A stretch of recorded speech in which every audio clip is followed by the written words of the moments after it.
नमस्कार मित्रों, मैं Gulshan Kumar study hub for job YouTube channel पर आपका स्वागत करता हूं, अभिनंदन करता हूं। आज हम इस वीडियो में P/Q सीरीज को आगे बढ़ाएंगे। यह P/Q सीरीज का पहला वीडियो होगा। P/Q का मतलब हुआ प्रीवियस ईयर क्वेश्चन। तो किस एग्ज़ाम का क्वेश्चन देखेंगे दोस्तों इस वीडियो में हम? तो प्राथमिक शिक्षक परीक्षा 1993 जो BPSC के द्वारा लिया गया था। तो चलिए दोस्तों शुरू करते हैं। सबसे पहला प्रश्न है, बड़ा महाद्वीप।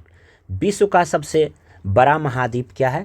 एशिया है। विश्व का सबसे बड़ा महाद्वीप एशिया है। देखिए, कुछ पर हम विस्तार पूर्वक भी चर्चा करेंगे। जैसे इसी से शुरू करते हैं। महाद्वीप कितने हैं दोस्तों? तो टोटल महाद्वीप है कितना? 7 है। देखिए ज़रा इसको मैप में हम देख लेते हैं। यदि ये वर्ल्ड है तो ये एस टाइप का जो है महासागर है, जिसे अटलांटिक महासागर कहते हैं। देखिए, आप इस वीडियो को स्लो करके डिटेल भी आप लिख सकते हैं, लेकिन हम यहाँ पर शॉर्ट करेंगे। तो ये यस टाइप का जो है आपका क्या, अटलांटिक महासागर, ये पूरे विश्व को 2 भाग में बांटता है। देखिए कैसे। तो सबसे पहला है, ये मान लिया जाए ये एशिया है ना। ये भारत आप समझ ही रहे, नीचे लटका हुआ है, ये एशिया है। तो ये वाला हिस्सा जो है यूरोप है। एशिया, ये यूरोप, और ये जो है अफ्रीका है। देखिए 3 महादेश इधर हो गया, एक यहाँ नीचे में ऑस्ट्रेलिया है। तो एशिया ये आप हो गए आपके ऊपर, यूरोप है, ये अफ्रीका है, इधर कोना में ऑस्ट्रेलिया है। तो कितना महादेश हो गया? 1 2 3 4। अब देखिए 2 महादेश दोस्तों इधर है, नॉर्थ अमेरिका और साउथ अमेरिका। 4 2 6। एक नीचे में इस तरह से रहेगा जिसका नाम है अंटार्कटिका। अंटार्कटिका महादेश है। अब दोस्तों हम बताए थे एक अटलांटिक महासागर। तो देखिए 7 महादेश होता है और 4 महासागर होता है। अब 4 महासागर में देखिए ये हो गया एक अटलांटिक, दूसरा तो आप जानते हैं सबसे बड़ा है प्रशांत, इधर भी फैला हुआ है और इधर भी फैला हुआ है, ये है 2 प्रशांत। तीसरा ये हमारा हिंद महासागर है ना, हिंद महासागर। और चौथा ऊपर में है आर्कटिक। देखिए ये आर्कटिक महासागर है, ये अंटार्कटिका महादेश है। तो 4 महासागर और 7 महादेश को हम देख लिए दोस्तों। अब आगे बढ़ते हैं। अलीगढ़ आंदोलन का प्रारंभ किसने किया? तो सर सैयद अहमद खान ने। आप पीछे से भी दोहरा सकते हैं कि अलीगढ़ आंदोलन का प्रारंभ किसने किया? सर सैयद अहमद खान ने किया। अगला है, अजमेर में किस सूफी संत की दरगाह है? तो मुइनुद्दीन चिश्ती की है। अजमेर में किस सूफी संत की दरगाह है? तो मुइनुद्दीन चिश्ती की है। देखिए आप पीछे पीछे बोलिएगा तभी आपको याद होगा। भारत भारती के लेखक मैथिली शरण गुप्त। भारत भारती के लेखक मैथिली शरण गुप्त। देखिए मॉडल क्वेश्चन नहीं है, इसलिए इसको इम्पोर्टेंट ज़्यादा दीजिएगा। ये P/Q है। अभी आप देख रहे होंगे AEDO एग्ज़ाम में P/Q से लगभग 10 क्वेश्चन आया है, तो उसको कम मत आकिएगा। तो ये कोई भी स्टूडेंट शुरू कर सकते हैं। 9, 10, 11, 12 पास किए हैं या कर रहे हैं या पढ़ रहे हैं, वो भी कर सकते हैं। और जो कंपटीशन एग्जाम में पहली बार आए हैं वो भी इस वीडियो को देख सकते हैं, समझ सकते हैं। और जो तैयारी सीरियसली कर रहे हैं उनके लिए तो खैर ज़रूरी है। अगला है, servants of the people society के जनक कौन है? तो गोपाल कृष्ण गोखले। देखिए गोपाल कृष्ण गोखले से कुछ और बात बता देते हैं। ये गांधी जी के राजनीतिक गुरु कहे जाते हैं। गांधी जी के राजनीतिक गुरु कहे जाते हैं। तो आप ऐसे भी याद कर सकते हैं। और गोखले जी के राजनीतिक गुरु कौन है? तो गोखले जी के राजनीतिक गुरु हैं MG रनाडे। आप चाहें तो इसको स्लो करके आप लिख सकते हैं। गोपाल कृष्ण गोखले के राजनीतिक गुरु MG रनाडे। एक और बात आता है, सुभाष चंद्र बोस के राजनीतिक गुरु कौन है? तो चित्तरंजन दास है। तो आप एक साथ इतना को याद कर सकते हैं। अगला है, राज्य की उत्पत्ति के सामाजिक समझौते के प्रतिपादक कौन है? तो जॉन लॉक है। अफ्रीकी देशों में स्वतंत्रता प्राप्त करने वाला पहला देश कौन है? घाना है। हिंदू व्यू ऑफ लाइफ के लेखक S राधा कृष्णन है। द वेल्थ ऑफ नेशन के लेखक एडम स्मिथ है। मराठा प्रशासन में प्रधानमंत्री को क्या कहा जाता है? पेशवा कहा जाता है। बोरोबुदुर का मंदिर कहाँ है? जावा में। और जावा कहाँ है? इंडोनेशिया में। केंद्रीय मंत्रीगण किसके प्रति उत्तरदायी होते हैं? तो लोकसभा के प्रति उत्तरदायी होते हैं। विधानसभा में अधिकतम सदस्य कितना है? 500 है। देखिए विधानसभा का बात आया तो ये अनुच्छेद 170, और जब विधान परिषद रहेगा तो विधान परिषद का गठन या अवसाद किससे संबंधित है? तो अनुच्छेद 169 से है। अब विधानसभा 170, अधिकतम सदस्य 500। सुप्रीम कोर्ट के न्यायाधीश की अवकाश ग्रहण करने की आयु यानी रिटायरमेंट होने का आयु कितना है? 65 वर्ष है। राष्ट्रपति सुप्रीम कोर्ट के जज को कब तक नहीं हटा सकता है? तो जब तक लोकसभा और राज्यसभा द्वारा स्वीकृति का प्रस्ताव पारित ना हो, यानी जब तक लोकसभा राज्यसभा इसको हटाने के लिए अलग आदेश नहीं पारित करवा दे तब तक राष्ट्रपति हटा नहीं सकता है। राज्यसभा के सदस्य का कार्यकाल 6 वर्ष। अब देखिए दोस्तों, यहाँ पर रहेगा लोकसभा के सदस्य का कार्यकाल तो कितना है? 5 वर्ष। अब इसी में एक और कन्फ्यूजन करता है कि राज्यसभा का कार्यकाल, तो राज्यसभा का कार्यकाल क्या होगा? यह अस्थाई है, इसे भंग नहीं किया जा सकता है, यानी इसका कोई भी कार्यकाल नहीं होगा। लेकिन सदस्य का कार्यकाल 6 वर्ष होगा। सामान्यतः हर 2 साल पर 1/3 सदस्य क्या होते हैं? हटा दिए जाते हैं राज्यसभा में।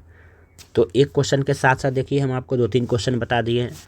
अगला PYQ में देखिएगा, अगला प्रीवियस ईयर के क्वेश्चन में देखिए कुछ ना कुछ क्वेश्चन इससे जरूर जुड़ा हुआ रहेगा।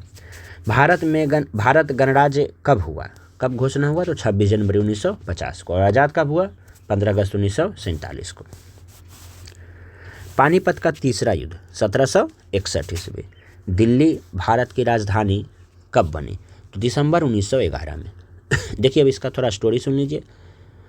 दिल्ली दरबार लगता है दिसंबर 1911 में। जो है एक राजा जॉर्ज पंचम और मैरी आते हैं। उनके स्वागत में रविन्द्रनाथ टैगोर पहली बार जन गण मन भी गाते हैं और उसी में घोषणा होता है। क्या क्या घोषणा होता है देखिए। तो पहला तो है कि बंगाल विभाजन रद्द होता है। दूसरा, जो राजधानी कलकत्ता थी उसको दिल्ली किया जाता है ना। और बिहार को अलग किया जाता है भाषाई दृष्टिकोण से। और यही अगला साल में इसका यानी बिहार अगला साल में क्या होता है? अलग राज्य बनता है 1912 22 मार्च। स्थापना दिवस भी मनाते हैं। और बंगाल विभाजन रद्द हो जाता है, कलकत्ता दिल्ली की राजधानी हो जाती है। अब आइए अगला है मुस्लिम लीग ने भारत विभाजन की मांग पहली बार कब की? तो 1940 में। अब देखिए मुस्लिम लीग आ गया तो मुस्लिम लीग का स्थापना कब हुआ था? 1906 में। ये सब साथ साथ याद रखिए। ताज या क्राउन का शासन जब था तो इंग्लैंड की महारानी कौन थी? महारानी विक्टोरिया। अब देखिए ताज का शासन क्या है? तो 1857 की क्रांति होने से पहले जो इंग्लैंड का संसद था वो कंपनी पर कंट्रोल करने के लिए अलग अलग रेगुलेटिंग एक्ट ला रहा था, जो 1773 से शुरू होता है प्रत्येक 20 साल के लिए। 1773 के बाद 1793, 1793 के बाद 1813, 1813 के बाद 1833, 1833 के बाद 1853। 1857 की क्रांति होती है तो बहुत ज़्यादा हंगामा होता है। तो इंग्लैंड के संसद को लगता है कि नहीं, अब हमें डायरेक्ट कंट्रोल करना चाहिए भारत को। तो अब कंपनी का शासन होता है समाप्त और महारानी ताज का शासन होता है शुरू। तो उस समय महारानी कौन थे? महारानी विक्टोरिया। एक चीज़ यहाँ याद रखिएगा, एक महारानी है एलिजाबेथ। ज़्यादातर स्टूडेंट कंफ्यूज कर जाते हैं। महारानी एलिजाबेथ 1600 ईस्वी के समय की है, जब ईस्ट इंडिया कंपनी की स्थापना हुई तब थी महारानी एलिजाबेथ। अब महारानी विक्टोरिया ताज के शासन के समय है। तो 1858 के एक्ट आया, उसी से ताज का शासन शुरू हुआ, कंपनी का शासन समाप्त हुआ, महारानी विक्टोरिया थे। और उसी समय गवर्नर जनरल भारत का जो है वायसराय कहलाया, जो कैनिंग था। अब आइए आगे। लाल किला का निर्माण शाहजहां ने दिल्ली में करवाया था। मुगल शासक में सबसे ज़्यादा धर्मनिरपेक्ष दृष्टिकोण रखने वाला कौन था? अकबर। वाटरलू के युद्ध में जब नेपोलियन हार गया तो उसको रहने के लिए, निर्वासन के लिए कहाँ भेज दिया गया? अलग थलग कर दिया गया सेंट हेलेना द्वीप पर। कांग्रेस के प्रथम अध्यक्ष WC बनर्जी, प्रथम अध्यक्ष यानी कांग्रेस की स्थापना तो 1885। कावेरी जल विवाद किन दो राज्यों के बीच है? तो कर्नाटक और तमिलनाडु। कथकली नृत्य किस राज्य की है? तो केरल की। राष्ट्रीय फूल भारत का क्या है? कमल है। ध्यानचंद का संबंध किस खेल से है? तो हॉकी से है। एज यू लाइक इट के लेखक, पुस्तक के लेखक विलियम शेक्सपियर। गुगली शब्द किस खेल से संबंधित है? क्रिकेट से है। Letters from the father to the daughter, Jawaharlal Nehru. Goa high court किस हाईकोर्ट के अंदर, किस हाईकोर्ट के क्षेत्राधिकार में आता है? तो मुंबई उच्च न्यायालय। राज्य में किसके परामर्श पर राष्ट्रपति शासन लागू होता है? तो कौन? राज्यपाल। किसके? तो राज्यपाल। राज्यपाल ही परामर्श देता है। वीडियो के लास्ट में हम देखिए आपको राज्य, राज्यपाल, राष्ट्रपति शासन और विधान परिषद, विधायिका पर थोड़ा सा हम चर्चा कर देंगे। अभी आगे बढ़ते हैं। हाई कोर्ट जज की अवकाश आयु कितनी है? रिटायरमेंट का 62। राज्य के मुख्यमंत्री सीएम साहब किसके प्रति उत्तरदायी होते हैं? तो राज्यपाल के प्रति उत्तरदायी होते हैं। राज्यपाल बनने के लिए न्यूनतम एज कितना है? 35 वर्ष। देखिए जितना बड़ा बड़ा रहेगा ना, जैसे राज्यपाल हो गया, राष्ट्रपति हो गया, ये सब 35 वर्ष है। रिटर्निंग अधिकारी कौन होता है? तो चुनाव में किसी निर्वाचन क्षेत्र में चुनाव हेतु उत्तरदायी अधिकारी ही रिटर्निंग अधिकारी कहलाता है। यही परिणाम का घोषणा करता है। राज्य का उच्चतम विधि अधिकारी कौन होता है? तो एडवोकेट जनरल। एडवोकेट जनरल किस अनुच्छेद के तहत बनता है? तो अनुच्छेद 165। यानी एडवोकेट जनरल से संबंधित अनुच्छेद कौन है? 165। देखिए राज्य में सरकार को कानूनी सलाह देने के लिए एक पोस्ट होता है जिसका नाम है एडवोकेट जनरल। इसका हिंदी नाम होता है महाधिवक्ता, और इसकी नियुक्ति राज्य का बॉस कौन? तो राज्यपाल करेगा। कौन सा अनुच्छेद? तो 165।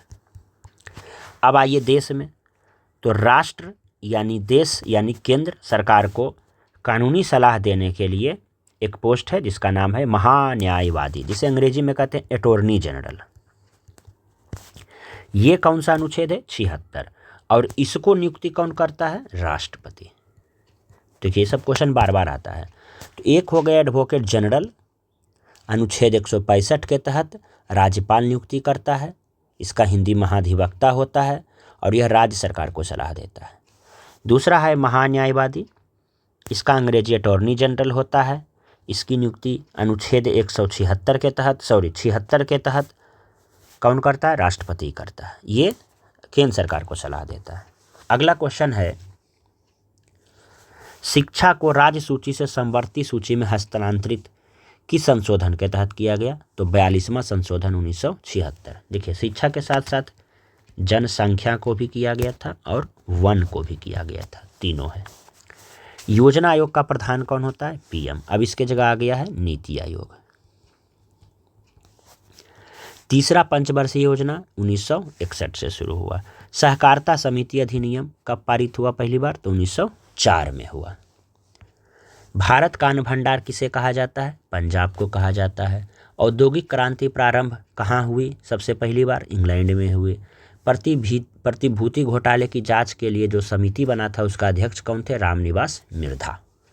पोलैंड पर जर्मनी आक्रमण किया जिसका तुरंत परिणाम क्या हुआ? द्वितीय विश्व युद्ध। कब हुआ? 1939 से 45 तक। प्रथम विश्व युद्ध कब हुआ? 1914 से 18 तक। 1930 के दशक का आर्थिक संकट कहाँ से शुरू हुआ? तो अमेरिका से शुरू हुआ। आनुवांशिकता के नियमों के जन्मदाता ग्रेगर मेंडल।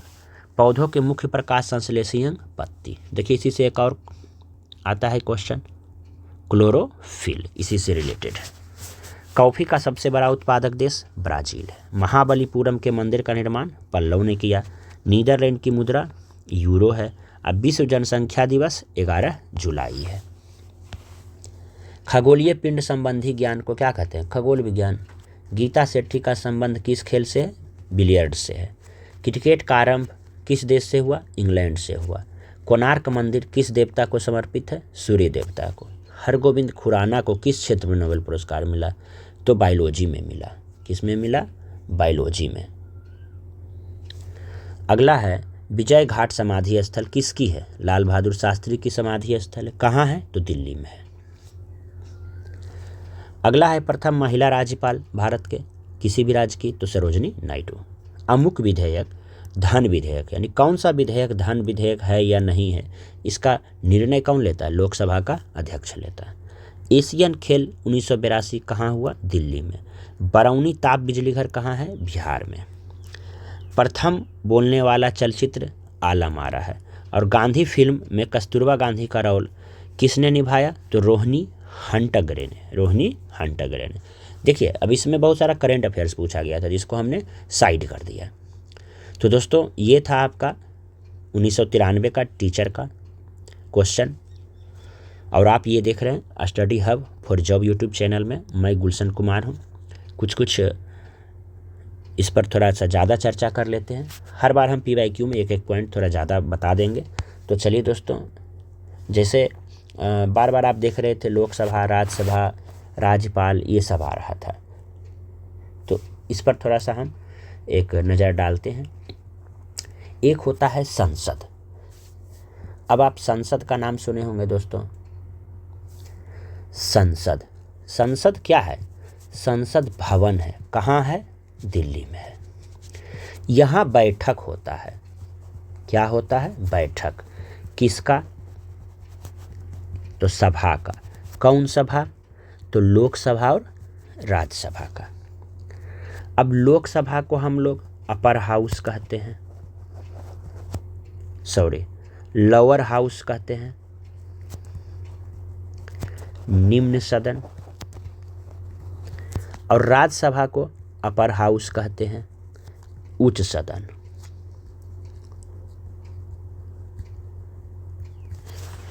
ये जो निम्न सदन के जो सदस्य होते हैं वो जनता के बीच निर्वाचित होकर जाते हैं।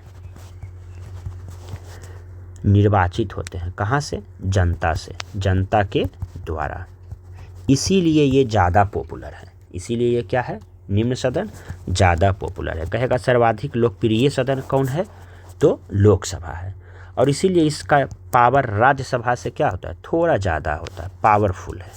क्यों? क्योंकि जनता से आता है। और हमारा देश का संविधान ही कहता है, हम भारत के लोग प्रस्तावना में ही जनता से है। इसका सारा संविधान का शक्ति किससे है? जनता से है। और जनता जिसको चुन के भेजेगा वो ज़्यादा पावरफुल होगा और निश्चित है कि वो ज़्यादा क्या होगा? लोकप्रिय होगा। राज्यसभा डायरेक्ट जनता नहीं चुनती है, विधायक वगैरह ही चुनते हैं, सांसद वगैरह ही चुन के भेजते हैं। ये उच्च सदन है, ये थोड़ा सा कम लोकप्रिय है। अब आते हैं दोस्तों PM। प्रधानमंत्री कौन बनता है? प्रधानमंत्री लोकसभा का सदस्य भी बन सकता है, राज्यसभा का सदस्य भी बन सकता है, बशर्ते वह सदस्य जिस पार्टी का हो वो बहुमत प्राप्त हो। वो क्या हो? बहुमत प्राप्त हो। यानी बहुमत प्राप्त दल के नेता को ही हम प्रधानमंत्री बनाते हैं। वह राज्यसभा के भी हो सकते हैं और लोकसभा के भी हो सकते हैं। अब हम देखते हैं कि संसद में लोकसभा भी आ गया और संसद में राज्यसभा भी आ गया। एक और आता है इसमें, वो कौन है? सबका बॉस, राष्ट्रपति। तो हम कह सकते हैं कि संसद 3 चीज़ों से बनता है, लोकसभा से, राज्यसभा से और राष्ट्रपति से। तीनों के मिलने से क्या बनता है? संसद बनता है। अब आइए, तो संसद एक भवन है। तो संसद क्या है? संसद एक भवन है जिसमें चुना के जाता है सांसद। कहाँ से चुनाता है? ये चुनाता है संसदीय क्षेत्र से। ये चुनाता है संसदीय क्षेत्र से, जिसको हम लोग सेलेक्ट करते हैं। इस संसदीय क्षेत्र के जनता सांसद को चुनकर संसद भेजते हैं और वह लोकसभा में बैठता है। ठीक है। इसमें एक राज्यसभा भी आता है और सबका बॉस कौन होता है? राष्ट्रपति। ये केंद्र का कहानी है। ठीक इसी तरह से राज्य में भी द्विसदनीय, तो ऊपर में हम क्या देख रहे हैं? हमारा संविधान क्या है? द्विसदनात्मक है। द्विसदनात्मक का मतलब एक लोकसभा है और दूसरा राज्यसभा है। अब राज्य में भी विधानमंडल होता है तो कहीं कहीं एक सदनीय व्यवस्था है जो विधानसभा है, कहीं कहीं 2 है, विधानसभा और विधान परिषद है। तो ये द्विविधानमंडल है। ऐसा कितना राज्य में है? तो 6 राज्य में है, जिसमें एक बिहार भी है। तो चूंकि बिहार के हैं हम लोग, तो थोड़ा ये ज़्यादा पढ़ना है। तो विधानसभा और विधान परिषद, सबसे पहले इससे संबंधित अनुच्छेद देखिए। इस पर हम बहुत ज़्यादा चर्चा नहीं करेंगे, लेकिन थोड़ा थोड़ा चर्चा कर लेंगे, जिससे ऑब्जेक्टिव बनाने में आपको हेल्प मिलेगा। विधान परिषद अनुच्छेद 169 के तहत इसका निर्माण किया जा सकता है और इसकी समाप्ति भी की जा सकती है ना, अनुच्छेद 169 के तहत। ये जस्ट लाइक राज्यसभा की भांति कार्य करता है। और विधानसभा एक तरह से लोकसभा, जिस तरह से लोकसभा में चुनाकर पीएम बनता है, उसी तरह विधानसभा में क्या बनता है? सीएम बनता है। ये अनुच्छेद 170 से संबंधित है। एक और क्वेश्चन आप देख रहे थे लोकसभा में, तो ये 5 वर्ष का रहता है सामान्यतः शासनकाल, और इसमें रहता है सामान्यतः 6 वर्ष का शासनकाल। एक प्रश्न आता है, क्या लोकसभा भंग किया जा सकता है? तो हाँ, कब भंग होगा? जब जो बहुमत दल पार्टी यदि अविश्वास खो देगा। विपक्षी कहा कि नहीं, इसका जो है सभी सांसद जो है इसके पक्ष में नहीं है, इस पार्टी के पक्ष में, तो अविश्वास प्रस्ताव आएगा। यदि वो पारित हो गया तो क्या होगा? विश्वास खो देगा, तो वह लोकसभा भंग हो जाएगा। तो एक प्रश्न इधर आता है, क्या राज्यसभा भंग होगा? तो राज्यसभा भंग नहीं होगा। यह कैसा सदन है? तो अस्थाई सदन है। और लोकसभा कैसा सदन है? तो अस्थाई सदन है। लोकसभा में जब तक विश्वास है तब तक लोकसभा है, जैसे ही पीएम हटेगा तो लोकसभा भंग हो जाएगा। लेकिन राज्यसभा में ऐसा नहीं है। तो लोकसभा का कार्यकाल 5 वर्ष का सामान्यतः, और उसके सदस्य का भी, लेकिन राज्यसभा का कार्यकाल नहीं होता है, लेकिन सदस्य का कार्यकाल 6 वर्ष है। ये सामान्यतः 5 साल तक रहता है। और इसमें क्या होता है? हर 2 वर्ष में 1/3 सदस्य रिटायर हो जाते हैं। तो उसी तरह से आ जाइए दोस्तों विधानसभा के, इसका भी कार्यकाल वही है 5 वर्ष के जैसा। तो अब ज़्यादा इसमें चर्चा नहीं करेंगे, बस यहाँ तक ही रहने देते हैं। तो डिटेल में हम लोग पढ़ लिए कि संसद जो होता है लोकसभा से और राज्यसभा से और राष्ट्रपति के मिलने से बनता है। लोकसभा को हम लोअर हाउस कहते हैं और राज्यसभा को अपर हाउस कहते हैं। तो चलिए दोस्तों, आज इस वीडियो में हम इतना ही देखते हैं। आगे का देखिए इस सीरीज का आप उपयोग कैसे करेंगे। तो ये P/Q सीरीज का पहला वीडियो है दोस्तों, जिसमें कि हम बीपीएससी से टीचर वाला एग्ज़ाम जो 1993 को हुआ था, उसके प्रश्नों को हम देखे हैं, थोड़ा सा डिटेल भी देखे हैं कुछ प्रश्नों को। आगे ऐसा जब हम 2-3 वीडियो और बना देंगे तो उससे संबंधित हम आपको जो है टेस्ट लेंगे।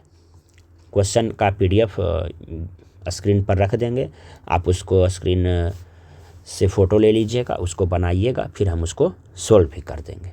इससे पता चल जाएगा कि आप इस सीरीज़ को कितना मन से देख रहे हैं।